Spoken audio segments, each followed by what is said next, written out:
오늘 모신 분은 뜨겁게 투자하고 차갑게 승부하라 책의 저자시죠.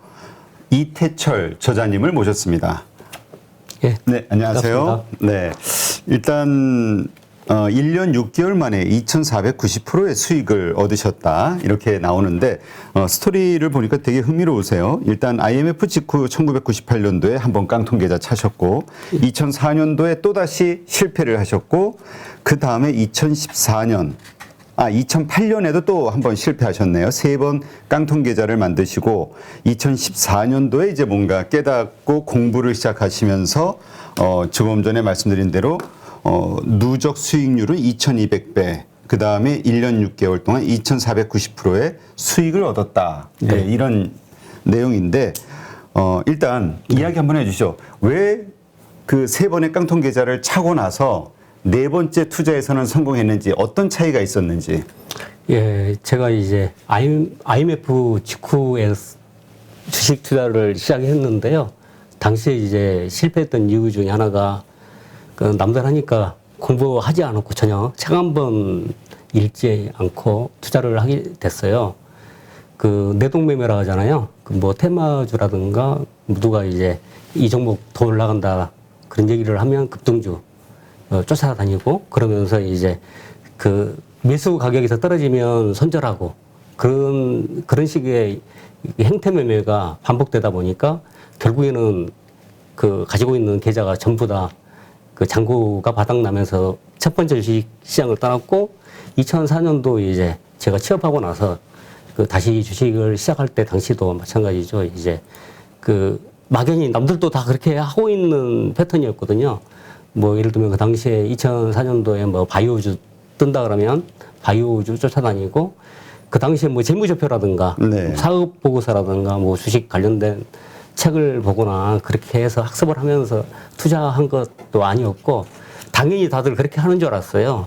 그리고 2008년도에도 다시 이제 주식 투자를 하게 됐는데 그 당시에는 이제 그 아파트 담보대출 받아가지고 무모하게 뛰어들었다가 그때도 마찬가지죠. 과거의 방법을 계속 쓰다 보니까 결국에는 그 전부 다 깡통 한 건 아니고요. 6,900 담보대출 받아가지고 2천만 원 정도 남기고 주식시장을 떠났습니다. 아, 3분의 2 정도 손실 보신 걸로. 예. 그래서 이제 그 2014년도에 다시 이제 주식 투자를 시작하게 된 계기가 그 과거에 잘못된 방법으로 계속 그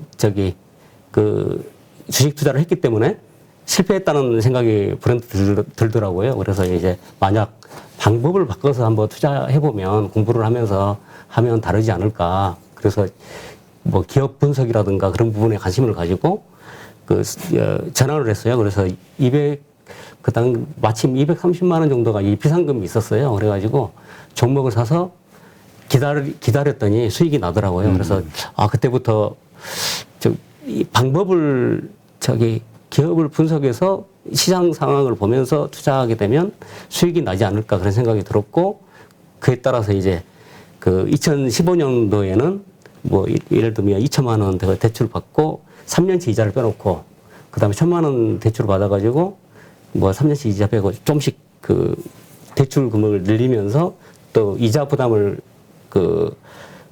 갖지 않기 위해서 뭐 최대한 이제 그 은행에다가 이제 그 이자까지도 예치해 놓은 상태에서 투자를 하게 됐거든요. 그래서 2015년도에 그 투자 성과가 이제 그 실제로 3천만 원하고 그 230만 원으로 했던 거 시드머니. 네네. 네. 그렇게 해서 5천만 원 이상의 이제 수익이 났거든요. 발생을 했거든요. 그래서 자신감이 생기더라고요. 그래가지고 그 기업 분석과 그 다음에 투자를 갖다가 장기간 끌고 가는 거. 그래 한마디로 이제 그 내가 신뢰할 수 있는 기업을 사겠다 그런 방법을 하다 보니까 그 투자 성과가 발생했다 그거 하나 믿고 이제 예. 알겠습니다. 구체적인 그 노하우와 관련해서는 인사이트와 관련해서는 좀 잠시 후에 다시 좀 자세하게 좀 다루도록 하고요. 어쨌든 이제 그렇게 세 번의 어떤 쓰는 경험을 일단 하신 상태에서 이제 네 번째 성공을 하신 건데 2019년 키움 영웅전 실전 투자 대회 1억 클럽에서 수익률 2위, 그 다음에 한화투자증권 2021년 실전 투자 대회 1억 리그에서도 1위를 하셨네요. 네. 이때 그 쓰신 전략이랄까요? 이런 게 이렇게 좀 그 뭐라 그럴까, 이런 수익률 대회, 고수들이 몰리는 이런 곳에서 이런 1등을 할 수 있었던 이유 좀 간단하게 말씀해 주신다면 어떤 게 있었을까요? 뭐 저기 그 짧은 기간에 투자 대회 같은 실전 투자 대회 같은 경우는 짧은 기간 동안에 이루어지지 않습니까? 뭐 예를 들면 2달 또는 3주 정도. 그렇죠. 예, 아무래도 트레이딩 쪽이죠. 예, 3주나 5주 이렇게 되게 저기 실전 투자 기간이 짧거든요. 그러니까 원래 이 돈 버신 건 2014년 이후로 중장기 투자로 이제 돈을 버셨는데, 예. 주식 투자를. 예. 근데 이런 트레이딩 하는 곳에서도 어떻게 그렇게 돈을 버셨을까? 근데 이제 마침 제가 이제 매수했던 종목이 그 기간에 맞춰서 올라간 거예요. 올라가면서 이제 저 같은 경우는 제가 단기 매매라든가 차트 매매 이런 것도 다 예전에 공부를 했었어요. 네. 뭐 주식 관련 책을 갖다가 수십 권을 읽고 차트 매매 방법부터 해가지고 온갖 방법을 다 썼는데 안 됐었거든요. 근데 네. 단기 투자에 있어서는 기본적으로는 자기가 그 투자했던 종목이 올라가면서 그 증권사에서 요구하는 회전율이라는 게 있어요. 이제 그걸 맞추기 위해서 그 당시에 이제 그 수급, 그러니까 주식시장의 수급이라든가 그 다음에 저기 업종별 뭐 저기 그 매수 동향 이런 것들을 보면서 이제 그 마침 찍었던 종목이 트레이딩 했던 종목이 같이 올라가기 때문에 그 2위도 하고 1위도 하고 그렇게 된 것 같습니다. 그러니까 보통 우리가 트레이딩 그 대회에 시작이 되면 막 네. 사고 팔고 막 하면서 수익률을 올리기 위해서 노력을 하잖아요. 예. 근데 그렇게 팔지 않고 그냥 잘 어떤 선택했던 종목이 그냥 계속해서 올라간 거라고 봐야 예, 되나요? 그러니까 그렇죠. 오히려 그 트레이딩 대회에서도 그냥 중장기 투자를 했더니 1위를 하더라. 예, 그게 이제 사이클이 맞아 떨어져야 되거든요.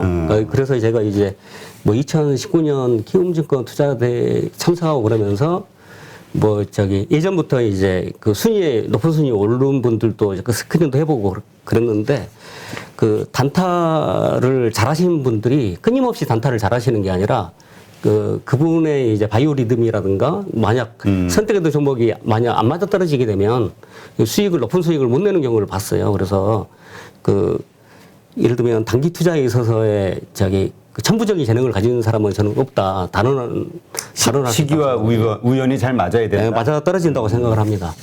지금 그렇다면 제가 궁금한 건 작년, 그러니까 2021년도 실전 투자 대회에서 1위 하셨을 때는 어떤 주식, 어떤 종목으로 1위를 하셨어요? 샀는데. 당시에 제가 가지고 있던 종목이 지금도 가지고 있어요. 그래요? 네, 지금도 가지고 있는데 고려아연이 최근에 많이 상승하고 있지 않습니까? 네. 근데 고려아연도 올라갔고 그다음에 세로닉스가 이제 LNF 모회사로서의 지분 가치가 부각되면서 그때 급등을 했었어요.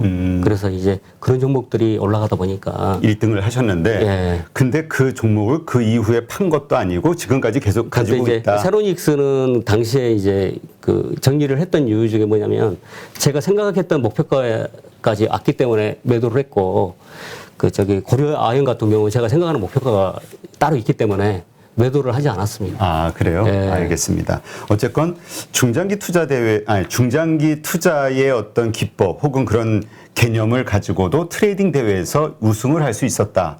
그 이유에 대해서 한번 좀 자세히 한번 살펴보죠. 일단 그러니까 3번 이제 깡통을 차셨는데, 네. 그러니까 참 어려운 실패를 하셨는데, 지금 많은 분들이 사실 그 코로나 이후에 주식시장에 들어와서 기대와 어떤 꿈을 갖고 투자를 시작하셨다. 지금 아주 몰린 분들이 태반이란 말이죠. 네. 이렇게 그러니까 개미라고 표현하는 우리 개인 투자자들이 실패하는 이유 뭐가 있을까요? 주식 투자로 본인의 경험에 비추어서. 저 같은 경우는 이제 개미들은 주식시장에서 성공하기 굉장히 어렵다. 네. 95% 개미가 다 손실이다. 그런 얘기를 평상시에 듣지 않습니까? 그래서 이제 주식시장에 뛰어드는 순간부터 어떻게 보면 나는 안 된다. 그런 어떻게 보면 패배주의 그런 게 이제 만연한 것 같아요. 그래서 이제 그 종목으로 고르는 방법이라든가 이런 것도 굉장히 소극적이고, 그다음에 그래서 뭐 잘하는 사람을 따라간다든가, 그다음에 그 우량주를 산다든가 뭐 이런 것들이 있어요. 그래서 이제 그 기관과 외국인 투자자를 무조건 따라해라. 뭐 예를 들면 우량주를 매수해라. 그런 뭐 보니까 있죠. 개미를 필패로 이끄는 위험한 투자 형태 예, 10가지를 뽑으셨네요. 예, 예. 개미를 필패로 이끄는 위험한 투자 개명 10가지인데요. 기관과 외국인 투자자를 따라하라. 이 부분이 그 개미는 잘 모르니 뭐 기관하고 외국인 따라하면 주식 투자에 성공하지 않느냐 그렇게 생각을 하는데, 제가 이제 저도 초창기 때는 그렇게 해봤거든요. 그렇다고 해가지고 기관과 외국인이 주식 투자를 잘하거나 그런 건 아닙니다. 왜 그러냐면 그 매수를 쭉 하다가 갑자기 매도로 전환하기도 하고 단기 투자하는 경향이 굉장히 컸어요. 그래가지고 그 뭐 저 같은 경우는 이제 그 주관을 가지고 투자하는 게 맞다. 예를 들면 그 기관이나 외국인의 동향을 보면서 투자한다고 하면 자기의 원칙이나 기준이 이렇게 없는 거잖아요. 그 순간에 이제 투자가 위험해지더라. 실제로 보시면 저 기관하고 외국인이 매수를 했다고 해가지고 실제로 수익이 크거나 그런 건 아닙니다. 그래서 뭐 펀드 수익률이라든가 굉장히 저조한 경우도 많이 있고, 그렇습니다. 그래서 기관과 외국인 투자자를 따라하라. 이거 굉장히 위험한 그 투자 방식이라고 생각을 하고요. 두 번째, 우량주를 매수하라. 이게 이제 진짜 위험한 방법 중에 하나인데요. 그래서 이제 우리가 소위 알고 있는 대기업죠. 그렇죠. 예, 뭐 예를 들면 삼성전자라든가 뭐 현대차라든가. 현대차라든가 무조건 이제 들어가는데 최고점에 사는 경향이 굉장히 커요. 그래가지고 어떤 경우에는 내수 시장만 바라보고 있는 뭐 대기업주라든가 그런 경우에 있어서는 일정 수구 그러니까 과도하게 하락했을 경우에 그 이거에 대한 반작용으로 어느 정도까지는 오를 수 있으나 그 다음에는 더 올라가기가 어렵거든요. 그런데 이제 대부분이 많이 올랐을 때 사기 때문에 굉장히 어려운 상황이고, 그다음에 그 다음 연도도 똑같이 그 수익을 갖다가 보장한다는 그런 게 없거든요. 매출이 이제 내수 시장만 있는 그 대기업주라고 한다면, 우량주라고 한다면 그 올해의 실적과 내년의 실적이 똑같습니다. 그렇기 때문에 어느 정도 선까지는 올라도 그 다음부터 저기 올라가기 어렵고 한계에 도달하면 그 정지되는 순간에 이제 하락으로 이제 갈 수가 있거든요. 그래서 일종의 그 패턴형 저기 주식 사트가 발생하기도 하고 그렇습니다. 그 다음에 이제 장기 투자하라는데요. 그 어떤 경우 무조건 이제 장기 투자만 하면 그 수익이 날 거다 생각해가지고 그 충분히 이제 본질 가치 이상으로 올랐다가 그 다음에 팔아주거나 이제 다른 종목으로 갈아탈 수도 있음에도 불구하고 뭐 5년, 10년씩 가져가시는 분들이 굉장히 많아요. 그래가지고 제가 이제 IMF 직후부터 주식 투자를 했는데 그 당시부터 지금까지 주가가 동일한 경우도 되게 많이 있어요. 발전이 없는 기업들도 많다. 그런 말씀을 드리고, 그 네 번째 이제 분산 투자하라 이 방식이 있는데요. 그 너무 이제 제가 주위 분들 보니까 종목을 가다하게 분산 투자해가지고 그 누가 좋다고 하면 계속 담는 거예요. 그래서 이제 그 얼마 전에 만난 증권사 그 센터장님 얘기 들어보니까 뭐 2억 정도 투자하는 분이 계셨는데 종목이 200개가 넘어가더라. 그리고 투자한 지는 10년이 넘었는데 그때나 지금이나 수익률이 똑같더라. 그런 말씀을 들었어요. 굉장히 그런 식으로 투자하는 것 자체가 바람직하지 않고요. 그래서 이제 그 워렌 버핏도 마찬가지로 집중 투자하는 거거든요. 그래서 많이 올라갈 거라고 생각하는 종목에 비중을 실어서 가는 게 맞다. 근데 이제 그 분산 투자가 마치 그 어떻게 보면 그 기업 신뢰에 있어서 부도 날지 모른다. 이거 저기 실적이 안 좋을지 모르니까 리스크를 분산한다고 생각하면서 이제 그 투자자는 결정을 하지만 여러 가지 종목에 분산을 하지만 그런 분산 투자로 해가지고 플러스 수익을 거둔 사람을 제가 한 명도 못 만났습니다. 그러니까 분산 투자, 그러니까 리스크 해지는 되지만 그렇다고 또 돈을 버는 방법도 아니다. 네, 전혀 아닙니다. 그래가지고 예를 들면 투자 규모에 따라 다를 것 같아요. 예를 들면 뭐 100억씩 가지고 있는 분이야 저기 예를 들면 종목이 늘어날 수밖에 없거든요. 자기가 이제 분석해서 공부를 해서 그 투자를 해야 됩니다. 근데 이제 투자 규모가 뭐 몇천 되는데 이 종목을 갖다가 막 20개, 뭐 30개씩 산다 그러면 굉장히 이거 위험하죠. 왜 그러냐면 관리가 안 되거든요. 그래서 이제 저 같은 경우는 제 지인들의 경우도 다 계좌도 보고 저한테 이제 컨설팅 식으로 이제 보여주면서 어떻게 하면 좋으냐, 저기 제 의견도 묻고 그러신 분들을 많이 봤어요. 그런데 내가 확실하게 어떤 기업 분석이 된다고 그러면 한 종목도 가능하다고 생각하거든요. 근데 그거에 대한 내부 속사정까지 전부 다 알아야 된다고 생각해요. 앞으로 이 회사가 어떻게 될 것인지 그 성장 모델이라든가 이런 것들을 내가 그 정확하게 알고 있다 그러면 분명히 저기 집중 투자할 수밖에 없는 거죠. 그렇게 생각을 하고 있고요. 네. 예. 그 다음에 소분해에 사서 뉴스에 팔아라. 이상하게 이제 그 해당되는 기업 관련 뉴스만 나오면 팔아버리는 분들이 되게 많아요.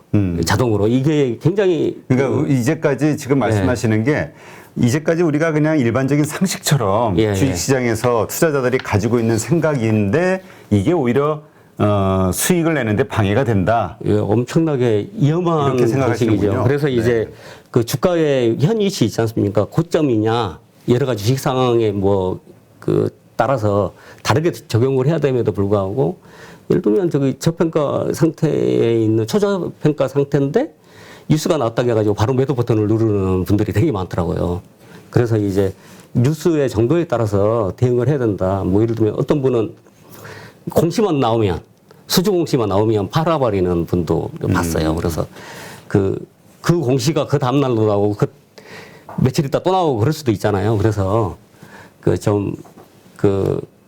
뉴스에 나온다 해가지고 무조건 팔 게 아니라 그 기업의 내용이라든가 가치 이걸 염두에 두면서 대응을 했으면 좋겠다 그런 생각을 가지고 있습니다. 그러니까 이제 사실 지금 말씀하신 요 뉴스에 팔아라 이건 아마 단기 트레이딩 하시는 분들 관점에서 그쵸? 치고 빠지고 한다 이런 생각을 하는데 예. 중장기적으로 봤을 때는 사실 지금 이게 뭐 팔자리는 아닌데 이런 관점으로 봐야 된다. 예, 맞습니다. 이렇게 보면 되겠네요. 예. 뭐 그 외에도 뭐 손절가를 지켜라, 여유 자금으로 투자하라, 차트 매매를 배워야 된다, 현금도 투자다, 분할 매수, 분할 매도하라. 요 10가지에 대해서 이제 이야기를 하시는데 요 가운데서 손절가를 지켜라. 요거 한번 좀 다뤄보죠. 예. 보통 우리가 손절가를 지키지 않으면 더 크게 물린다라고 생각하잖아요. 크게 물린다. 그래서 이제 손절가를 지켜라는 이제 급등주라든가 예를 들면 신고가 매매. 예, 테마주를 그 매매하는 분들은 이게 손절가를 지키는 게 중요해요. 근데 이제 우리나라의 투자 문화 자체가 너무 단타 위주로 하다 보니까 하루 거래 60%, 70% 정도가 그 단타거든요. 그래서 이제 그분들이 이제 대부분이 그 조금만 맞으면 2% 맞으면 손절하거나 뭐 그렇게 되는데 그래서 그 뭐 제가 주장하는 바로는 어떤 거냐면 아예 애시당초 손절할 주식을 사면 안 된다. 충분히 분석해서 그 주식을 사되 그 내가 사고 난 다음에 어느 정도 그러니까 20%, 30%, 40%까지도 저는 용인을 해야 된다. 실제 주식 시장의 변동성이 엄청나게 크거든요. 근데 그 손절을 갖다가 계속 하다 보면 만약 내가 투자 금액의 50%만 빠져도 그래가 손절을 하고 난 다음에 다시 이걸 지키려고 하면 본전을 찾으려고 하면 100% 올라야 되거든요. 그렇죠. 네, 그래서 그 손절가를 지켜라만큼 위험한 그런 경험도 없는 것 경험이 같아요. 있으세요? 예? 그러니까 그렇게 말씀하신 대로 30%, 40% 빠지고 50% 빠지는데도 버텼다가 그것이 다시 이렇게 회복이 된 그런 경험이 있으세요? 예, 예전에 제가 2008년도에 투자 실패가 있었는데요. 그래서 그 당시에 이제 태양기전이라는 회사를 4,000원대 샀는데 1,800원까지 빠졌었어요. 그 당시에 이제 터치 스크린이 굉장히 그 핫할 때, 그 초기 이제 스마트폰이 나오면서 뭐 저기 정전식이 있고 정압식이 있고 그랬거든요. 그 당시 정전식으로 그 터치 스크린이 뭐 전환되고 그 다음에 그 해당되는 그 필름을 공급하는 회사들이 핫할 때 태양기전이 그렇게 갈 거라고 생각했는데 1,800원까지 빠졌다가 2만 원까지 갔거든요. 주가가. 그래서 충분히 자기 투자 아이디어를 가지고 매수를 했다고 한다면 거기서 이제 그 기업에 대한 확신을 가지고 있고 기다리면 충분히 오를 수가 있다. 그런데 이제 어떻게 보면 제가 이제 주식 투자를 오래 해오면서 느낀 게 뭐냐면 대부분의 투자자들이 자기가 산 가격을 기준으로 그 성과 평가를 해요. 예를 들면 자기가 산 가격에서 빠지면 투자에 실패, 그 오르면 투자에 성공했다. 그렇게 생각하는 것 같은데 제가 이제 오랫동안 투자해 보면서 하면서 느낀 게 어떤 거냐면 그 한번 주식을 사고 나서 그 다음에 분기 실적 발표를 하잖아요. 네. 그 다음 분기도 있고 그래서 그 분기 실적의 발표의 성과 그러니까 매출액이라든가 영업이익을 보면서 이제 판단을 하는 게 좋다. 그러니까 내가 샀는데 다음 분기 사고 나서 다음 분기에 실적이 더 좋아지면 나는 잘 산 거고 예, 그렇죠. 주가는 빠지더라도 예. 이렇게 생각하자. 예, 포인트를. 그렇게 생각하기 시작하면서 제 투자가 편해졌고요. 실제적으로 예, 주식시장에서, 한국 주식시장에서 실적이 좋아지는 업체는 올라갑니다. 결국에는 예, 올라가는데 문제는 뭐냐면 전혀 이제 IR이라든가 그런 게 무관심한 기업들이 있어요. 그런 경우에는 주주가 요구를 해야죠. 적극적으로 IR 하도록 요구하고 뭐 예를 들면 기업의 주주는 소액 주주라도 주주잖아요. 그래서 충분히 그 기업에 요구할 권리가 있다. 그렇게 생각을 해요. 네. 예. 알겠습니다. 그래서 우리 저자님은 단순하게 봐야 진짜 가치가 보인다라는 예. 말씀을 하셨는데 예. 이 의미는 결국 기업의 본질, 펀더멘탈을 봐라 이 얘기인가요? 예, 맞습니다. 우리나라에서 이제 대부분의 투자자들이 차트 매매라든가 기술적 분석에 치중하는 경향이 그렇죠. 있어요. 가격에 우리가 집중 매매. 네, 매매. 그러니까 이렇게 말씀하시는 분들도 많아요. 나는 주식 투자를 하는 게 아니라 주식 매매를 한다. 예. 네, 그래서 이제 그 주식 매매를 하다 보면은 위험성이 있는 게 뭐냐면 지금 어떻게 보면 그 사보고서가 지금 감사보고서 사보고서가 나오는 시즌이지 않습니까? 근데 지금 그 뉴스에 40여 개 업체가 그 상패 대상에 오르내리고 있지 않습니까? 그래서 이제 차트 매매라든가 이제 테마 중심으로 주식을 사다 보면 제가 주위에 두 사람을 봤어요. 사자마자 바로 거래 정지가 되는 거예요. 그래서 이제 그것만큼 위험한 게 없다. 저 같은 경우는 이제 주위의 분들한테도 당장 성과가 보이는 것도 중요하지만 그보다 더 중요한 게 뭐냐면 내가 매수했던 그 기업의 가치가 올라가는 거 그걸 조금만 기다리면 된다. 그래서 실질적으로 그 기업의 실적이 나오고 그 다음에 그 해당되는 기업이 뭐 배당도 크게 주고 그러면 주가가 올라가더라고요.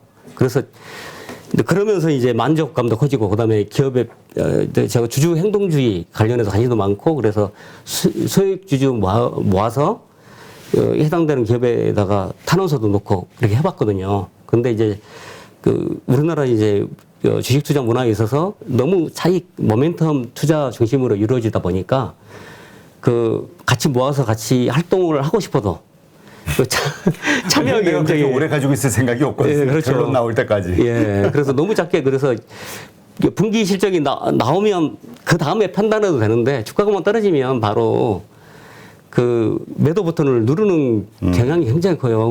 그래서 이제 돈을 벌기가 그렇다면 어렵다. 아까 말씀하신 대로 세 번의 투자 실패, 예. 그때와 네 번째 성공해서 이제 투자의 그 시작을 통해서 2,400% 이렇게 수익을 내신 차이는 이렇게 바로 그 차트라든가 이런 게 아닌 기업의 펀더멘털을 분석하고 가져가는 거. 근데 아까 또 보니까 장기 투자는 또 이렇게 별로 거부하시는 것 같기도 하고 잘 이해가 안 돼요. 장기 투자를 그러니까 무조건적인 장기 투자가 아니라 기업의 본질 가치를 보면서 그러면 이제 내가 생각한 그 가격대가 올 때까지는 내가 들고 간다. 예, 그렇죠. 그것이 장기 투자일 수도 있고 빨리 오게 되면 뭐 그 가격대 팔 수도 있고. 예, 그렇죠. 그래서 이제 무조건적인 장기 투자를 하는 게 아니라 뭐 예를 들면 기업을 분석할 때 내후년에 어떻게 변모될 것인가를 그 분석을 해요. 그리고 분석을 해서 그 기업이 충분히 그 내가 생각했던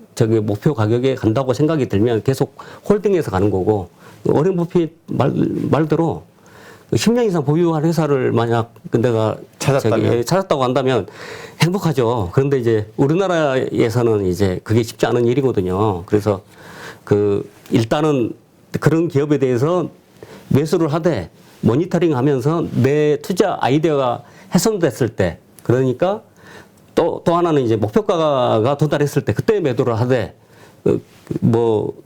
일반적인 경우에서는 단지 차익 매매라든가 모멘텀 투자, 차트, 기술적 분석에 의한 매매는 지향하는 게 이제 소액 투자자들이 시장에서 살아남는 길이다. 네. 근데 제가 주위 분들을 여러 사람 보고 느낀 건 어떤 거냐면, 잦은 매매를 하다 보니까 조그만 수익만 나도 길게 가져가서 큰 수익을 낼 수 있음에도 불구하고 조그만 주식시장에 대한 기본적인 불신이 있는 분들이 되게 많아요. 그래서 조그만 수익에도 매매를 하고, 그 다음에 손실이 나면 팔지 못하고, 이렇게 되다 보니까 굉장히 투자가 어려워지는 것 같아요. 네. 예. 알겠습니다. 자, 그러면 우리가 기본적으로 팔아야 될 매도 가격, 네. 그렇죠. 말씀하신 대로 내가 산 이유가 훼손이 됐거나, 그 다음에 내가 생각했던 본질 가격이 다가왔을 때 네. 매도하는 거잖아요. 예. 근데 제일 어려운 게 훼손하는 거야. 여러 가지 분석하다 보면 나올 수 있는데, 본질 가격, 이게 얼마에 나는 매도할 거야, 이걸 결정하는 게 참 어렵단 말이죠. 어떻게 파는 가격을 결정하세요? 그러니까 기본적으로는 해당되는 기업의 적정 밸류에이션을 평가를 해야 되는데요.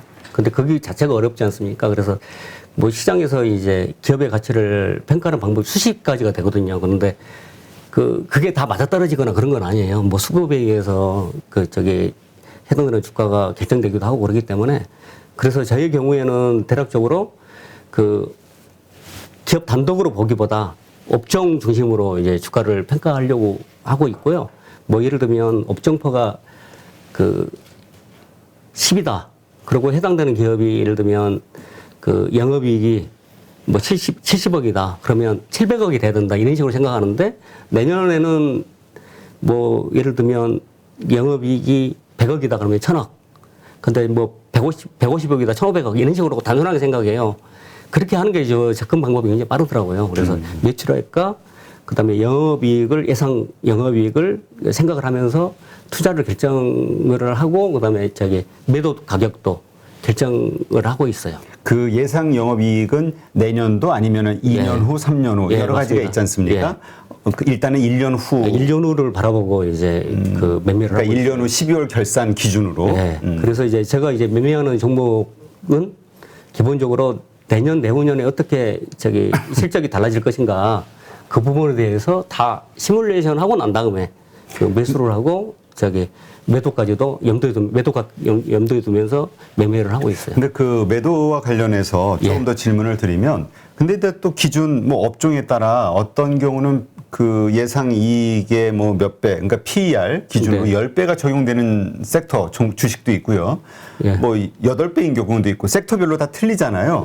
그러면 우리가 좀 이해하기 쉽게 PER 기준으로 한 몇 배 정도 예상 이익을 적용했을 때 PER 몇 배 정도면은 나는 매도한다, 이렇게 기준을 잡으시나요? 예를 들면 바이오주, 네. 그다음에 IT 관련주 다 다른 거더라고요. 제조업. 그렇죠. 그래서 이제 실질적으로 단독 기업으로 보는 게 아니라, 예를 들면 반도체 같은 경우는 15배 이런 식으로 있거든요.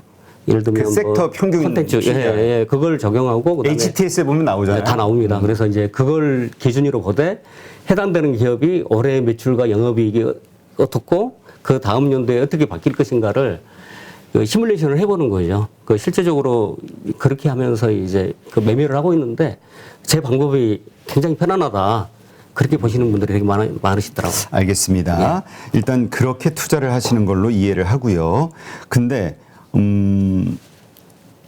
아까도 이제 잠깐 말씀하셨지만은 주가가 오르는 이유를 알면은 우리가 좀 뭐라 그럴까, 오르네 하고 많이 올랐네라고 생각해서 팔았지만 사실 그 이후에 더 오르는 경우가 있거든요. 그러니까 우리가 정확하게 주식에 대해서 잘 몰랐을 때 이런 일이 발생이 되는 건데, 그래서 이제 공부를 하자, 이런 얘기를 많이 하잖아요. 근데 공부를 하자라는 말의 의미가 지금 말씀하신 영업이익의 기준으로 이 회사를 적정 가치에 대해서 미리 알고 있자는 이야기인 건지 아니면 또 다른 방식으로 이 기업의 어떤 부분을 공부해야 되는 거, 알아야 되는 건지 궁금하거든요. 예, 그래서 기본적으로는 해당되는 기업의 재무제표는 기본으로 봐야 되고요. 뭐 예를 들면 경영진의 평판이라든가 그리고 그 새로 추진하는 사업이라든가 여러 가지 요건들이 다 있어요. 그래서 예를 들면 최근에 멀티플을 잘 받는 뭐 2차 전지 관련주들이 있고 그다음에 그 해당되는 기업이 예를 들면 그 반도체인데 그 플러스 알파로 이제 2차 전지가 포함될 때 더 높은 멀티플도 받을 수 있고 그렇지 않습니까? 그렇기 때문에 조금씩 그 차이를 두면서 그 너무 기계적으로 정하는 거는 좀 바람직하지 않고요. 그래서 차이를 두면서 이거는 이쪽 부분이 포함되기 때문에 좀 더 높은 멀티플을 받을 수 있을 거야 이렇게 생각하고 그다음에 투자를 갖다 임하는 게 좋을 것 같아요. 그래서 그게 일단은 목표가에 도달하는 걸 갖다가 이제 100%는 잡지 말고 그래서 90에서 100% 상관으로 보되 어차피 시장에서의 주가는 본질적인 가치보다 과도하게 상승하기도 하고 과도하게 하락하기도 하고 그렇다는 걸 이해를 해야 된다고 생각을 해요. 그래서 이제 저 같은 경우는 저기 목표가를 갖다가 정해놓을 때 근접했을 때 그 예를 들면 좀 그 이상으로 가기 어렵다 생각이 들면 결정을 하기도 하고 그렇습니다. 그래가지고 그 이상 올라간다 하더라도 그거에 대해서는 스트레스 받을 필요가 없다 그렇게 생각을 하고 있어요. 알겠습니다. 예. 매매의 기술 이거보다 더 중요한 투자의 포인트가 있다. 즉 네. 확인해야 될 이런 말씀을 하셨는데 그게 뭘까요? 근데 이제 그 뭐 책 서두에도 썼지만은 매매 방법에 대해서 너무 집중하는 경향이 있어요. 그래서 그렇죠. 우리 뭔가 기술적으로 예. 왜냐면 매매니까 예. 투자가 아니라 그래서 이제 실질적으로 투자에 있어서 이제 매매가 가장 중요한 부분을 차지하는데 그 잦은 매매를 하다 보니까 그 수익이 굉장히 내기가 어려운 그런 상황이거든요. 그래서 이제 그 자기가 매매에 임하면서 원칙을 정해 놓은 게 좋을 것 같아요. 그래서 이제 그 예를 들면 기업을 분석하고 내가 매수를 해야 되는데 어떤 식으로 매수를 할 것인가 뭐 그 한 번에 매수를 할 것인가 나눠서 매수를 할 그러니까 것인가 아까도 분할 매수, 분할 매도가 예. 우리가 개인 투자자들이 돈을 못 버는 이유다 이렇게 예. 말씀을 하셨으니까 그래서 이제 매수가 적정한 때가 있고 원샷으로 한 번에 사야 될 때가 있고 다양하거든요. 그럴 때가 언제입니까? 이제 우리 저자님의 경우를 좀 사례로 말씀해 주신다면 뭐 예를 들면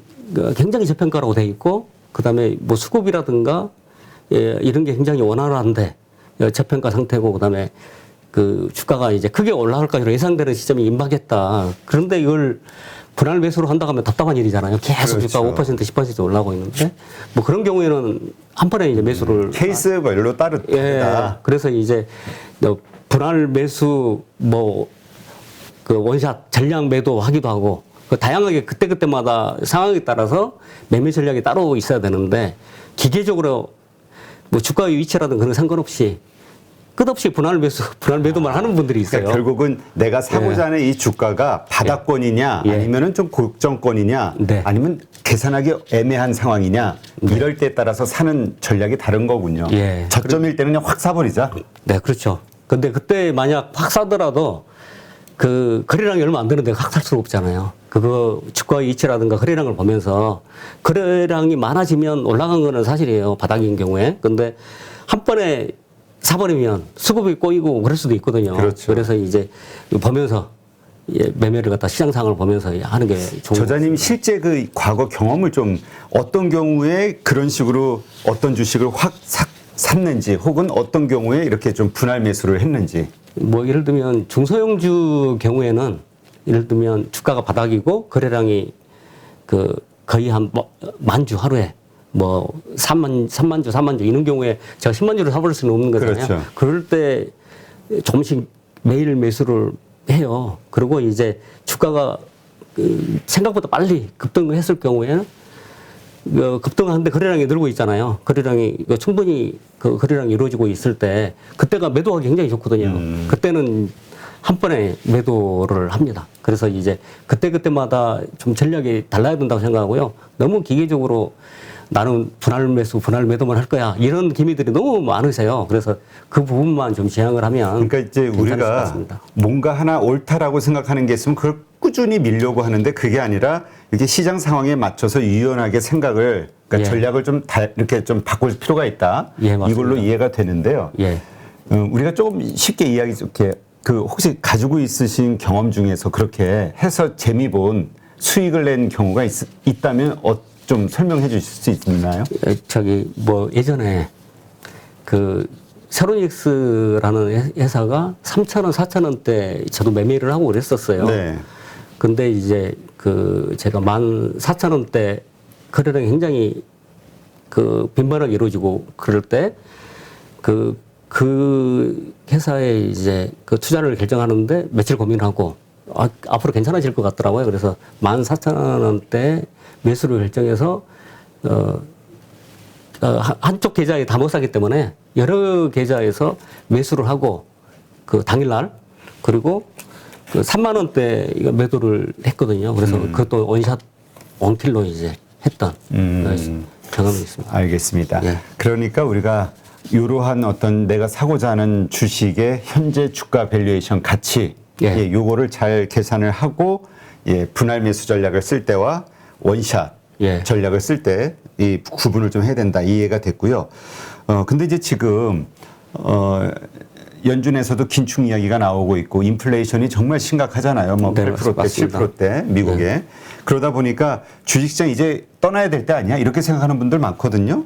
근데 오히려 뭐 사자의 등이 올라타라 이런 말씀을 하신단 말이에요. 인플레이션이 심한데도 오히려 투자를 적극적으로 해라 이런 말로 들리는데 그렇게 생각하시는 이유가 있나요? 네, 그래서 이제 저기 뭐 가감하게 그 예를 들면 레버리를 써라 그런 이 책이 그런 책은 아니고요.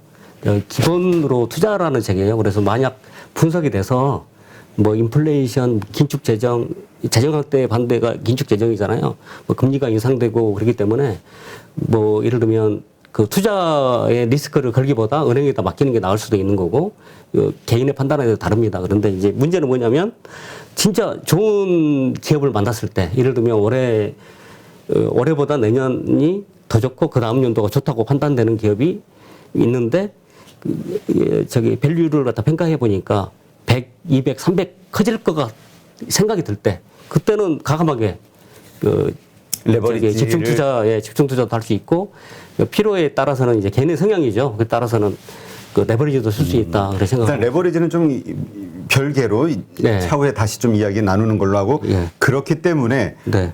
조금만 다시 질문을 드리면 지금 왜 그렇게 과감하게 레버리지까지 생각하시면서 투자할 정도로 네.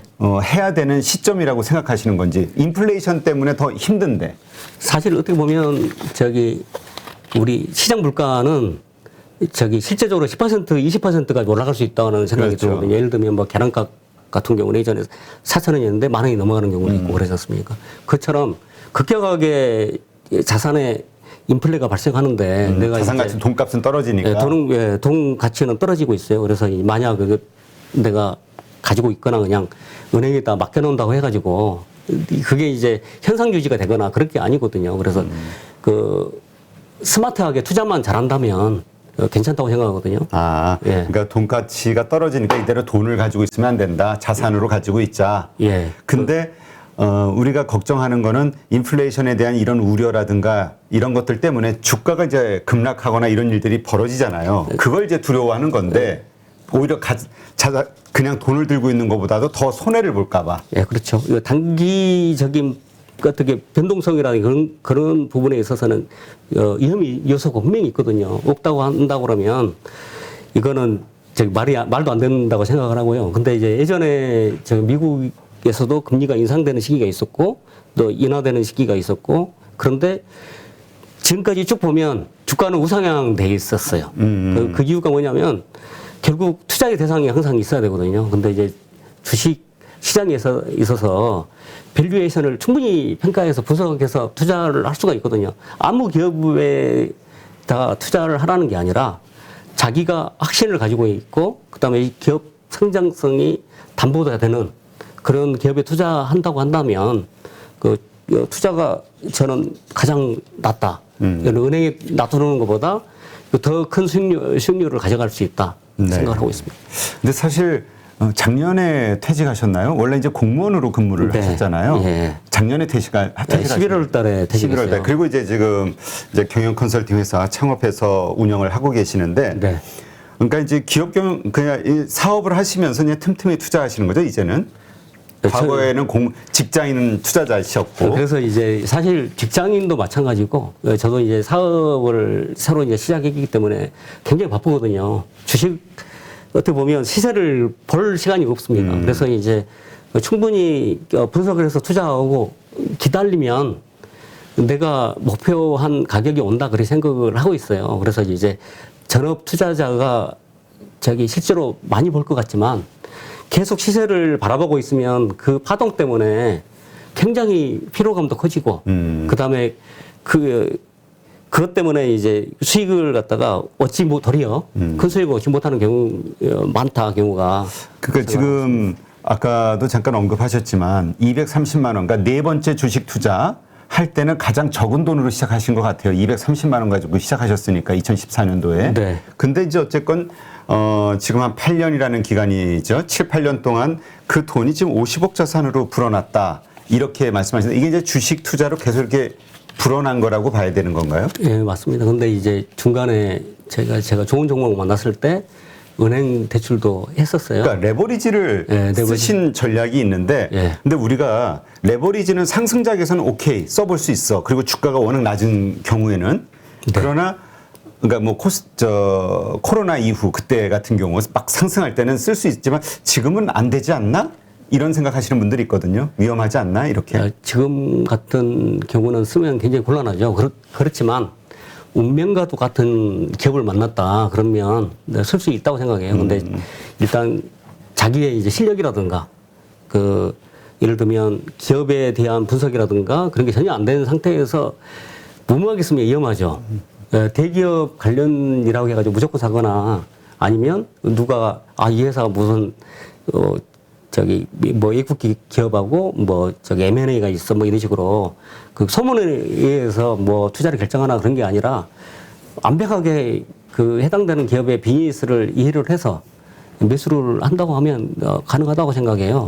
그래서 저 같은 경우는 지금도 레버리지가 들어가 있고요. 아, 그래요? 예. 그래서 예를 들면 그 레버리지를 쓰게 되면 예를 들면 복리로 이제 올라가는 거에 더블로 가기 때문에 부의 속도가 굉장히 빨라질 수 있다 그렇게 생각을 하고 있습니다. 네, 그러니까 이렇게 보면 되겠네요. 거시적으로 이렇게 기본적으로 횡보 혹은 하락장에서는 레버리지 쓰지 않아야 하지만 네, 맞습니다. 그 가운데서 정말 이거다 하는 기업을 발견했을 때는 충분히 쓸 수 있다. 근데 이거의 기준, 이거다 하는 기준이 정말 타이트해야 되겠네요. 예, IMF 때 이제 강방천 회장님이 집중 투자 플러스 레버리지를 쓰셨어요. 그래가지고 성공하신 분이고, 그다음에 박영욱 대표님이라든가 그런 분들도 마찬가지고, 김정한 대표님 다 집중 투자인데 레버리지 여부까지는 모르겠어요. 그리고 예전에 이제 박성득 개인 투자자 그분 같은 경우도 레버리지를 엄청나게 쓰셨어요. 근데 그분들이 대부분 다 성공을 하셨거든요. 그 이유가 뭐냐면 그 기업의 본질적인 내용까지 다 파악해서 하신 거예요. 자신이 있으니까 그래서 모르는 회사에다 하면 절대 안 된다.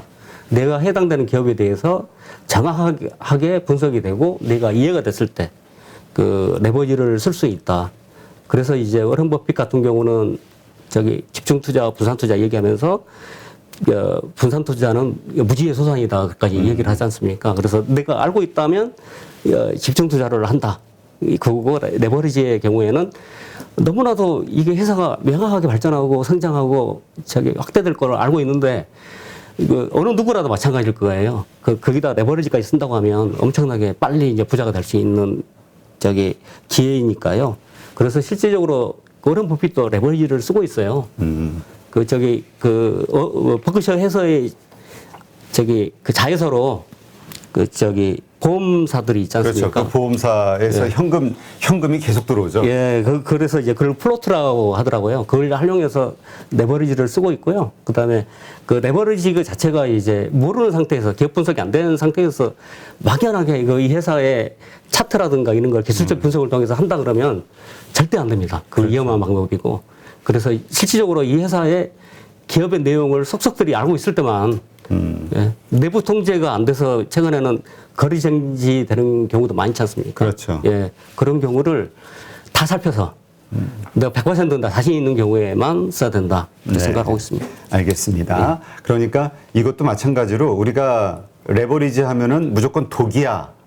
그리고 특히 하락장에선 독이야. 이렇게 탁 하는 것보다 정말 그런 아주 까다로운 그 조건에 맞는 어떤 네. 기업을 발견했고 그것이 정말 상승할 것이다라는 확신이 있을 때는 써볼 수 있다. 예, 맞습니다. 네. 일반적인 개념 가지고는 절대 쓰면 안 되고. 예, 사실 어떻게 보면 저희가 레버리지를 안 쓴다 하더라도 저희가 투자하는 기업에 대한 신뢰가 있어야지 투자를 하는 거잖아요. 그 집중 투자 말씀하시니까 예. 그렇죠. 그 보통 몇 종목에 투자를 하시나요? 제가 초창기 때는 한두 종목 했고요. 지금은 투자 규모가 커졌는데도 불구하고 한 5종목 정도 하고 종목. 있습니다. 지금 투자 규모가 어느 정도 되시는지 질문해도 될까요? 예를 들면 부채 없이 50억 이상 들어가 있고 부채까지 포함하면 레버리지까지 해서 70억 70억 이상 정도를 운영하시는데, 그러니까 50억 현금을 운영하시는데 20억 정도의 레버리지를 써서 70억을 굴리고 있다. 네. 이렇게 이해하면 되겠네요. 예. 네, 집중 투자. 그러니까 하여튼 말씀에 동의가 되는 게 우리가 그냥 그 단순하게 그 획일화 혹은 그 뭐라 그럴까요? 단순화시키는 경우가 있는데 그러지 말고 이렇게 케이스별로 다르다. 네. 그 유연한 사고가 필요할 것 같아요. 기업 경영에 있어서도 마찬가지로 반드시 이렇게 해야 돼. 이것보다 그 어떤 위기 상황이라든가 그 문제가 발생했을 때 이거에 대한 최적의 답안을 내놔야 되는데 무조건 이렇게 해야 돼. 그렇게 하면 그 굉장히 어렵지 않습니까? 그렇죠. 그래서 이제 그런 부분에 대해서 염두를 많이 두고 있습니다. 네, 알겠습니다. 자, 그런데 이제 작년에 퇴직하시기 전까지 이제 공무원으로 근무를 하셨으니까 사실 공무원이 안정적인 직장이긴 하지만 또 급여라는 게 뻔하지 않습니까?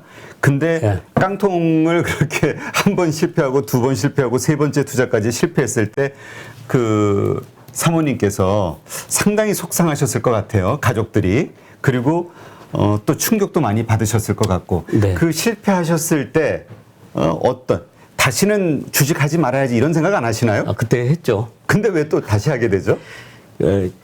뭔가 다음에 할 때는 잘할 것 같은 생각 때문에 첫 번째에 이어서 두 번째도 했고 세 번째도 했지 않습니까? 근데 이제 그 2014년 다시 시작할 때는 제가 그 대학원 다니고 공부를 했었어요. 그리고 여러 가지 책들도 많이 보고 그러면서 이게 과거에 잘못된 매매 방법이라든가 습관 이런 게 이제 보이더라고요. 그래서 이제 총체적으로 뭐가 잘못됐는지를 책을 이제 주식 투자 관련된 책들도 많이 읽었어요. 그래가지고 다음에는 이 방법들을 전부 다 바꾸면 잘할 수 있겠다 싶어가지고 그걸 송두리째 바꿨거든요. 네. 그리고 이제 저 기본적인 제 투자 원칙이 무신분립입니다. 믿음 없이 설 수 없다. 뭐 사람과의 관계에서도 마찬가지고 일의 관계에서도 마찬가지고 그 믿음 없이는 그렇죠. 너무 괴로운 상황이 발생하잖아요. 근데 투자는 마찬가지로 그 내가 이제 어떻게 피와 같은 돈이 어떻게 기업에다가 어떻게 투자를 하는 거잖아요. 그런데 이제 만약 이 회사가 언제 부도날지 몰라. 주가가 계속 떨어질 거야. 그렇게 생각한다고 하면 하루도 견디기가 어렵거든요. 예, 그래서 이제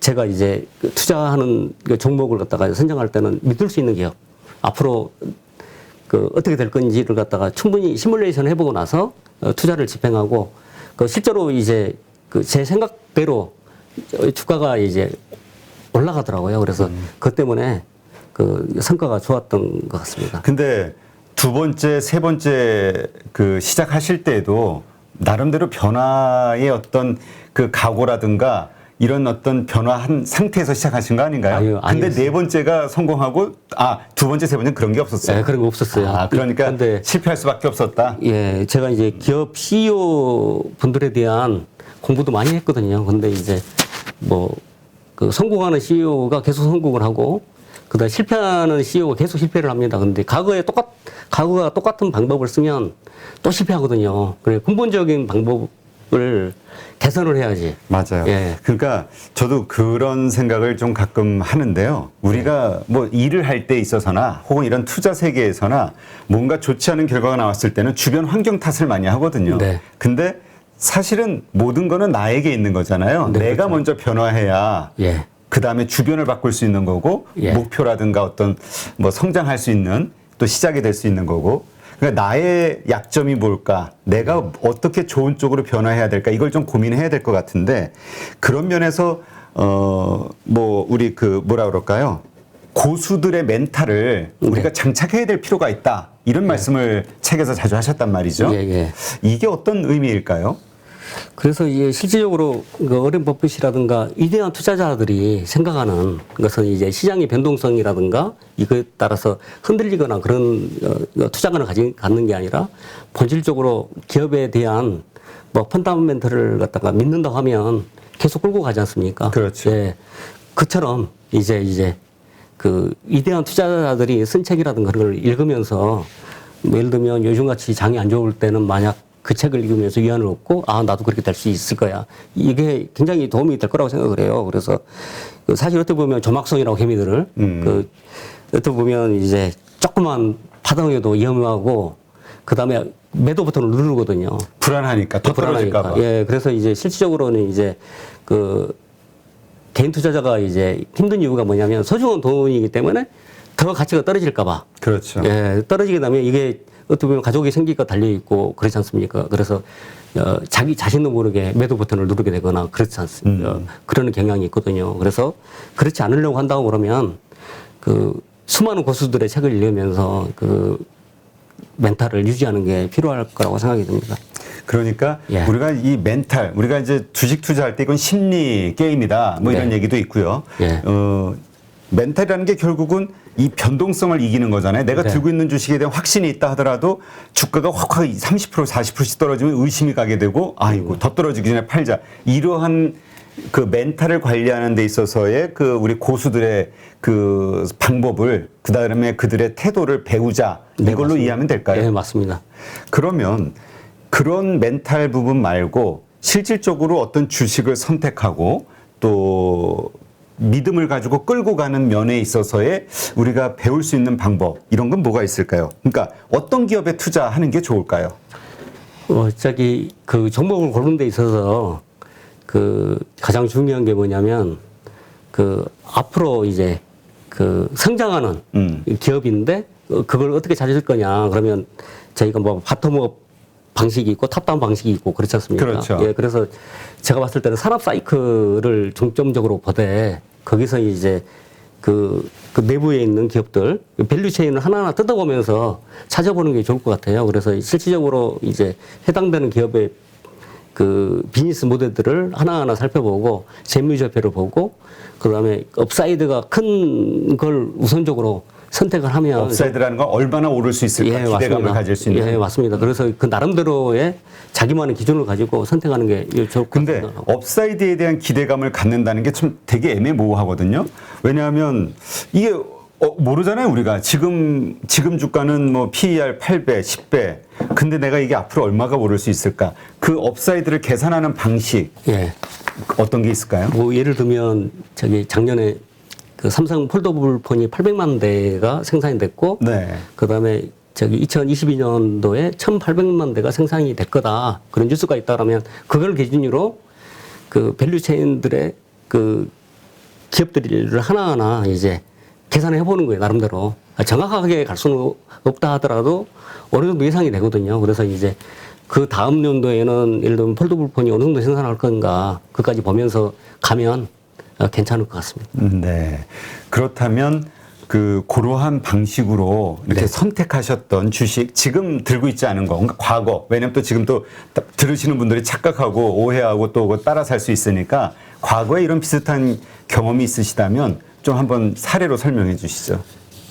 아, 뭐 예를 들면 과거에 이제 그 국순당 있지 않습니까? 네네. 국순당이 굉장히 그 안 좋았어요. 재무제표도 굉장히 안 좋고 그럴 때 그 가지고 있는 현금이 이제 규모가 어느 정도 되고 유보율이 높고 그리고 조금만 업황이 좋아지고 이제 저기 경기가 살아난다면 매출액도 켜지고 영업이익이 커지면서 아마 주가가 상승할 거다 그렇게 예측했던 그 적이 있었는데 뭐 그게 맞아떨어져서 예를 들면 그 막걸리를 갖다가 미국이나 일본에 수출하면서 그 굉장히 그 좋아지고 업황이 좋아지고 있거든요. 그런 식으로 이제 계산했던 게 있고 그러니까 그 회사의 그러니까 업사이드를 계산한다라는 거는 이 회사가 매출이라든가 이익이 얼마나 더 늘어날 수 있을 것인가에 대한 예상. 이게 결국 업사이드라고. 예, 그래서 정확하게는 내가 판단을 못 한다 하더라도 어느 정도 방향. 좋아질 거다. 그런 생각이 들면 투자를 갖다 결정하는 게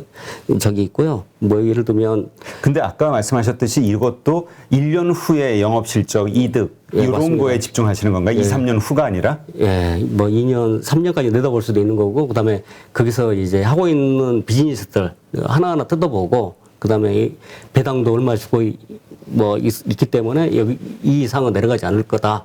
그런 나름대로 이제 가지고 있는 그 마인드. 예, 그런 부분들이 여러 가지로 종합적으로 이제 해서 투자를 결정하는 편입니다. 그래서 네. 저 같은 경우는 저기 그 종목을 저기 분석을 할 때 탑다운 방식과 예를 들면 좀 전에 국선당 같은 경우는 바텀업. 예, 바텀업을 하는 게 누가 이제 지나가면서 국선당 한번 저기 괜찮은 것 같기도 하고 그런 얘기를 하면 저 선택을 하는 거예요. 한번 뭐 그리고 분석을 해보니까 이거 괜찮은 것 같다. 그래가지고 투자를 집행하고 또 하나는 이제 골프존 그 3만 원대 제가 그 투자를 결정을 했던 건데 이제 그 골프를 배우기 시작하면서 저기 GDR이라고 이제 실내 골프 연습장이 있어요. 네. 가서 봤더니 굉장히 호황이고 잘 되더라고요.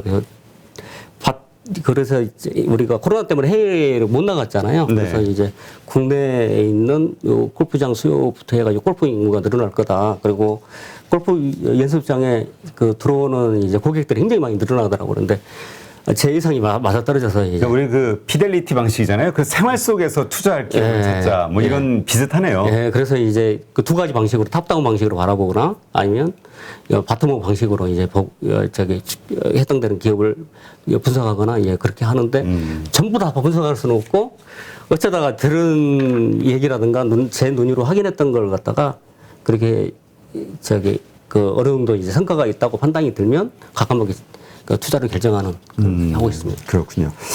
책에서도 나오는 그 한 발 앞서 괄목 상대할 기업을 찾아라 이런 얘기가 있는데 이것은 어떤 의미로 저희가 이해해야 될까요? 근데 이제 사실 어떻게 보면 변화를 바라보기가 굉장히 어렵잖아요. 예를 들면 실적이 나오면 그렇죠. 우리가 왜냐하면 변화한다 그러지만 이게 변화라는 게 지금 순간적으로 우리가 탁탁 알 수 있는 게 아니니까 시간이 지나야 이렇게 알 수 있는 거죠. 예, 그래서 저 같은 경우는 남이 좀 그 모를 때 가급적이면 빨리 투자를 하려고 하는 그 마음을 가지고 있어요. 그렇기 때문에 뭐 예를 들면 어떤 분들은 뭐 그 우리 주식 차트에 있어서 예를 들면 정배를 된 상태에서 그 바닥에서 사지 말고 예, 그 정배를 무릎에서 사자 얘기 많이 근데 그런 하잖아요. 분들도 많이 하는데 저 같은 경우는 무릎 아래에서 완전히 수면 아래에 있을 때 살려고 많이 노력하고 있어요.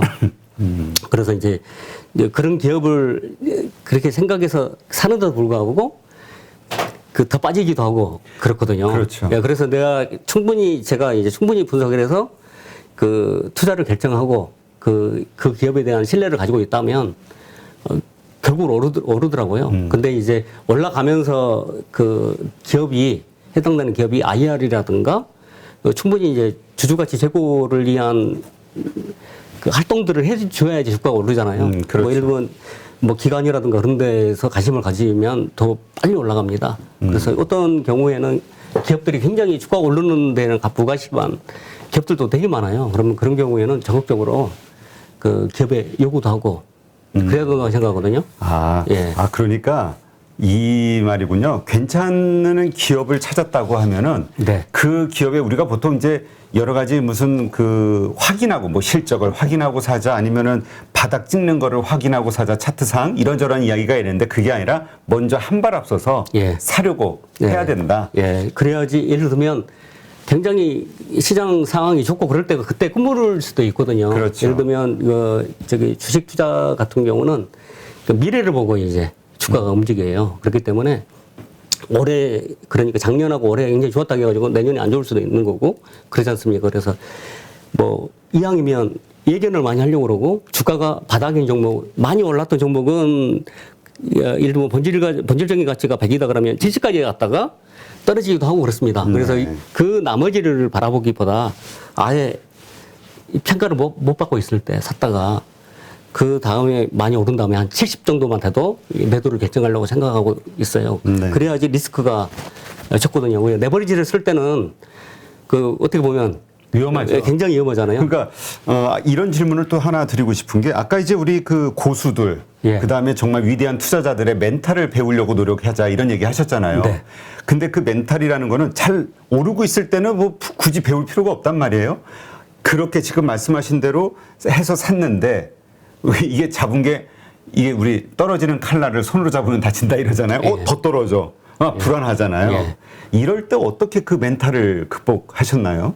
뭐 예를 들면 이 회사 주식 있지 않습니까? 네. 내가 투자를 결정해서 지금 보유하고 있는 종목의 그 가치가 결국에는 인정을 받을 거다. 그래가지고 실제로 만약 제가 2,000원에 매수를 했다. 10,000원이 됐을 경우에 저의 이제 기쁨이 어떻게 될 것인가 생각을 하면 편안해지거든요. 그러니까 거기는 그만큼 10,000원까지 갈 거야라는 확신이 있어야 예. 2,000원에 산 게 1,000원이 되더라도 견딜 수 있는 예, 거잖아요. 맞습니다. 그런 확신이 있으려면 일단 또 공부해야자. 아까 그 말씀으로. 예, 그렇죠. 그래서 실제로 대가에 대한 그 책들, 마인드 그런 것도 공부를 해야 되고 또 한 가지는 기업 분석이 돼 있어야 돼요. 그 기업 분석이 돼 있지 않으면 그 굉장히 힘들다. 근데 그렇게 해도 예. 사실 20% 30% 떨어지면 기분 나쁘고 막 그 짜증 나거든요. 그러면 더 떨어지고 그러다 보면은 일단 이거 팔고 더 떨어질 것 같으니까 좀 더 저점에서 잡아서 주식 수나 좀 늘려볼까 이런 생각하시는 분들도 있잖아요. 예. 이런 건 어떻게 보세요?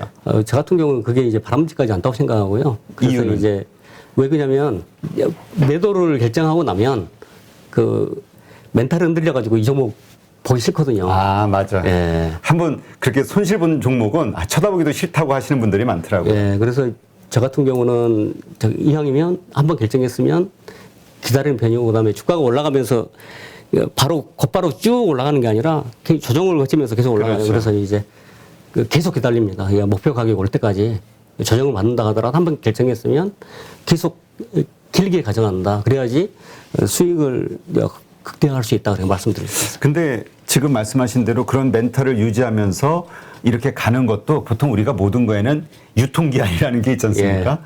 내가 한 3개월은 잘 참았어. 예. 6개월 동안 마이너스 30% 50% 가지고 견뎌봤어.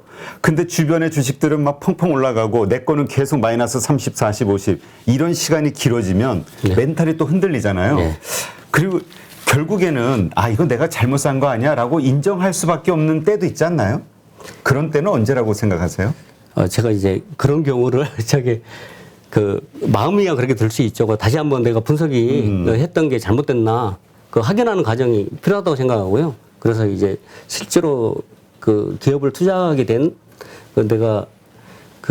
제가 이제 투자하게 된 그 이유라든가 그런 거에 대한 거를 갖다가 이제 예를 들면 IR 담당자라든가 이런 분들하고 확인을 하고 그다음에 실제로 왜 잘못될 수도 있다고 생각한다면 그때라도 생산을 해야 되는데 그런 경우를 갖다가 철저하게 분석해서 하기 때문에 그런 경우는 아직은 없다. 예. 만약에 그 얘기는 그러니까 내가 지금 그 기간하고 상관없이 1년이 되더라도 이 내가 산 이유가 그대로고 그렇다면 마이너스 30, 50이라 하더라도 그냥 끝까지 버티고 있어야 된다. 견뎌야 된다. 이런 말씀을 드려요. 그리고 그 버틸 수 있는 멘탈 이거를 우리 투자의 고수들 보통 그분들 보면은 아주 오래전부터 장기 투자하신 분들도 있으니까 그런 멘탈을 배워야 된다고 이해하면 되겠군요. 예, 맞습니다.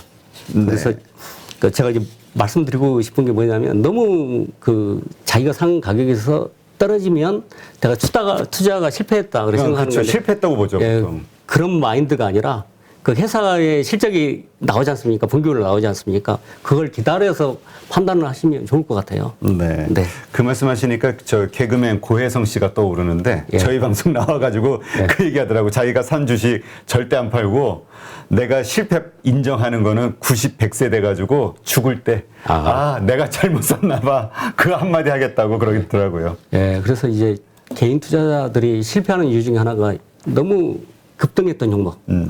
그 다음에 테마주, 실적에 상관없이 그 바이오주들 특징이 또 많이 그렇지 않습니까? 그렇죠. 그걸 뒤늦게 쫓아 들어가서 매매를 하고 그 다음에 이걸 매도 결정을 못 하는 거예요. 그것 때문에 굉장히 어려움에 처한 경우가 많이 있는데요. 그래서 우리나라 이제 투자 문화 자체가 실적 중심으로 가는 게 바람직하다. 그렇게 생각을 하고 있어요. 네. 긍정의 힘으로 돈그릇을 키워라라는 내용이 있던데요, 책에.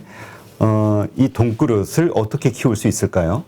그게 이제 결국 레버리지를 적극적으로 이게 이때다라는 판단이 섰을 때는 활용하자는 그렇게 좀 이해가 되기도 하고요. 예, 뭐 저 같은 경우는 이제 제가 처음에 이제 돈을 벌기 시작하는 순간에 5천만 원 벌었을 때 15년에 5천만 원 넘게 벌었거든요. 그때 이제 너무 이제 이런 이럴 수 세상에 있구나. 내가 벌 수도 있구나. 예, 그리고 이걸 자랑하고 싶고 뭐 그런 마음이 있잖아요. 근데 네.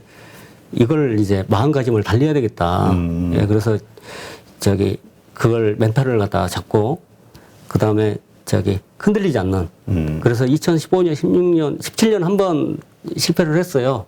그 다음 연도도 계속 플러스 수익을 해마다 냈었는데 항상 유혹이 이제 테마주라든가 급등주 지금 올라가고 있는 거. 내 원치가 어긋나. 네. 괜히 그러니까 시세를 좀 따라가고 싶은. 예, 그런 마음이 들더라고요. 그래서 이제 그걸 부딪히고 나만의 기준과 원칙을 가지고 이게 잘못됐냐 아니냐만 스킬은 하자. 그런 마인드로 투자를 하고 있고 앞으로도 그걸 지키려고 노력하고 있습니다. 그러니까 돈그릇을 키운다는 말의 의미는 스스로 더 큰 돈을 벌 수 있다. 그 다음에 기존에 그러기 위해서는 내가 하고 있는 이 투자 방식을 계속 고수를 해야 된다. 이거라고 이해될까요? 예, 제가 그래서 1억을 벌었을 때하고 10억을 벌었을 때, 그다음 30억이 되고 50억이 될 때. 더 벌 수 있다. 예, 더 벌 수 있다는 것도 있지만 어떻게 보면 제가 이제 과거에 공무원이 있지 않습니까? 근데 이제 실제로 어떻게 보면 제 이름을 갖다가 대외적으로 어떻게 보면 알리는 거고, 그다음에 돈 벌었다 가면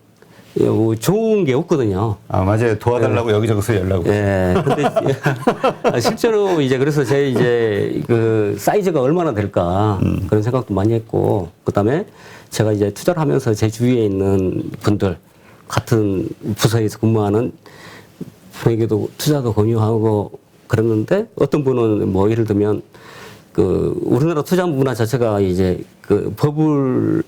버블과 붕괴의 역사예요. 그렇죠.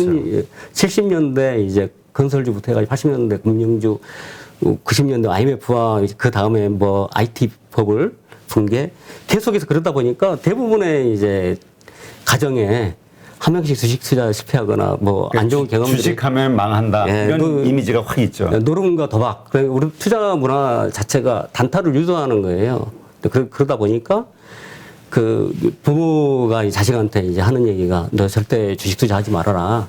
그러신 분들도 되게 많아요. 그래서 저 같은 경우는 이제 같은 과에 근무하는 분에게도 투자를 권유해가지고 뭐 예를 들면 3억 원 이상 벌기도 하고 그랬어요. 그래서 2020년 3월에 이제 코로나가 팬데믹이 이제 막 확산되고 그러면서 주가가 최저가에 요소하고 4월, 5월 이후로 주가가 반등하기 시작하는데 제가 이제 그 당시에 판단하기로는 정부 경기 부양책 플러스 유동성으로 주가가 앞으로 좋아질 거다 판단을 했어요. 그래가지고 주위의 분들한테도 적극적으로 주식 투자를 권유하고, 그다음에 한편으로는 이제 우리나라 주식 투자에 대해서, 우리나라의 경우에는 주식 투자에서 부정적으로 보시는 분들이 많기 때문에 어휘도 사기도 하고 그러죠. 그래서 그런 부분에 대해서는 조심스럽게 이제 했고, 그다음에 전혀 주식 투자에 대해서 부정적인 분들 자체도 이제 마인드가 바뀌면서 수익도 꽤 많이 내고 저희 이제 형제 자매 그 제가 7남매거든요. 네. 우리 이제 사촌까지 포함해가지고 7남매가 같이 컸는데 전부 다 주식으로 이제 수익이 나와 있고 네, 지금 그렇습니다. 그러면 예. 이제 그런 식으로 이제 주식 투자에 대해서 긍정적인 생각으로 그 주변 분들까지도 그렇게 네. 좀 좋은 결과를 만드셨는데 아까 이제 그 테마라든가 지금 수급이 몰리면서 이렇게 크게 올라가고 있는 주식 이런 거는 이제 보지 않는다, 안 보려고 노력을 한다 예. 이야기하셨단 말이죠. 근데 또 책에서 사이클에 있는 산업에 투자하자라는 말씀을 하셨단 말이에요. 예. 그러면 이런 질문이 문득 떠올라요. 뭐 2차 전지 소재가 됐든 메타버스가 됐든 작년에 아주 핫했죠. 그리고 네. 이것은 미래에 커질 수밖에 없는 산업이라고 많은 분들이 인정한단 말이죠. 예. 이러한 섹터나 이곳에 포함되어 있는 주식 투자의 관점에서 어떻게 생각하실까? 좋다고 생각해요. 그러니까 실질적으로 이제 산업이 커지는 분야는 반드시 해야 되는데 그거와 상관없이 그냥 단순하게 테마성으로 이루어지는 실자가 상관없이 그런 부분에 있어서는 피해야 된다. 투자자들이 그렇게 생각을 하고 있습니다. 그래서 반도체의 경우에는 앞으로도 계속 좋을 거다. 왜 그러냐면 뭐 AI라든가 로봇 그 다음에 뭐 우주항공 그 자율주행 전부 다 반도체가 필요하지 않은 분야의 그렇죠. 산업이 없거든요. 그렇기 때문에 앞으로도 계속 좋다고 생각하고 있고 거기에 대해서 이제 밸류체인을 분석해서 투자를 잘 한다면 성과를 크게 얻을 수 있을 거다. 근데 이제 그렇게 사람들의 관심이 쏠리고 이게 내가 초기서부터 들어가 있으면 괜찮은데 이미 한참 오른 상태란 말이죠. 근데 아까 말씀하신 대로 그 내년도 영업이익이라든가 이런 걸 따지면 지금 주가는 너무나 비싼 상황일 수 있잖아요. 그럴 때 이걸 사야 돼 말아야 돼 고민하는 분들이 있단 말이죠. 근데 뭐 제 경우에는 제가 시뮬레이션 나름대로 했는데 내년에 좋아질 종목이 들어가 있기 때문에 그 부분에 대해서는 그러니까 그 섹터를 무조건 그 들어가 있는 전체 기업을 다 좋게 보지 말고 그 가운데서도 네. 내년도 영업이익이라든가 이런 걸로 확인을 해보자. 예. 그래서 대부분이 이거 투자를 하는 데 있어서 이제 테마주, 관련주 뽑아가지고 그 중에 선택해서 이제 매매를 하는 경향이 있는 것 같아요. 그렇게 하지 말고, 그 관련주라 하더라도 세부적으로 들어가서 실제로 이제 앞으로 어떻게 성장할 것인지를 충분히 분석을 해서 투자하는 게 좋을 것 같다. 말씀을 드릴 수 있을 것 같아요. 알겠습니다. 네. 하여튼, 그런 차원에서 반도체 지금 앞으로 계속 우리 저 이제 산업의 쌀이라고 표현하기도 하잖아요. 반도체가 필요하니까 요즘 개인 투자자 500만 명 이상의 개인 투자자들이 삼성전자에 물려 있다. 뭐 이런 얘기가 있는데 지금 아까 말씀하신 그런 투자의 관점에서 그냥 인내하면서 기다려야 되는 구간이라고 보시나요? 아니면 지금 뭐 더 빠질 수도 있다 이렇게 보시나요? 저 같은 경우는 이제 삼성전자가 앞으로도 계속 좋을 거다 생각하는 사람 중에 하나고요. 근데 이제 그 삼성전자를 사기보다 이제 그 아래에서 삼성전자에 이제 그 납품하는 뭐 소재업자라든가 부품 업체 중심으로 해가지고 그 성장성이 확인되는 기업에 이제 투자하고 있는 입장이거든요. 그래서 그래서 이제 그런 경우에는 내가 예를 들면 100% 이상 성장도 할 수 있고 그랬거든요. 그래서 그런 경우에 주가에 이제 제가 주가가 올라가면서 수익을 크게 받기 때문에 그런 식으로 생각을 하고 있어요. 네. 아까도 개인 투자자들이 빠지는 함정, 대형 우량주, 여기에 대한 안심, 믿음 이런 건데 그거보다는 그 아랫단의 중소형주 여기에서 큰 수익을 얻을 수 있다 이렇게 보시는 거고요. 예. 그래서 저 같은 경우는 이제 중소형주도 보지만 필요에 의한 경우에는 이제 대형주도 보고 있고 그러거든요. 그래서 필요에 의한 경우는 어떤가요? 뭐 예를 들면 누가 얘기를 했는데 그게 이제 대형주예요. 그런데 분석해 보니까 앞으로 성장성이 있다. 그러면 매수를 하고 있는 그 종목이 있거든요. 그래서 뭐 시총이라든가 이런 거 구애 없이 충분히 그 주가가 앞으로 올라갈 것이다 생각하면 얼마나 오를 것이냐 그래서 이제 그 상관없이 이제 매수를 결정하고 그 자금을 투입하는 편입니다. 네, 알겠습니다. 네, 오늘 이렇게 해서 뜨겁게 투자하고 차갑게 승부하라 책의 저자이시고요. 공무원 생활을 몇 년 하신 거죠? 그러니까 20년 채우고 20년 채우. 네, 공무원 20년 생활을 하시면서 깡통 3번을 차시고 4번째 투자로 230만 원을 50억으로 불리신 네, 그런 경험을 가지고 있으신 실전 투자자 모시고 오늘 그 여러 가지 인사이트에 대해서 좀 공부를 했습니다. 아마 많은 개인 투자자들에게 생각해 볼 수 있는 여지를 많이 주신 것 같고요. 네. 누구나 또 이렇게 좀 열심히 노력하고 공부한다면 또 그러니까 그 얘기는 결국 나 자신을 변화시키는 거잖아요. 네. 바꿀 수 있다면 좋은 쪽으로 네, 언제든지 돈을 벌 수 있다 이런 자신을 네. 해볼 수 있지 않을까 생각이 되네요. 오늘 좋은 인사이트 함께 해주셔서 고맙습니다. 네, 감사합니다. 누구나 1시간 안에 200개 종목에서 좋은 종목을 고를 수 있는 그런 능력을 배양할 수 있도록 제가 도와드리려고 그렇게 하고 있습니다.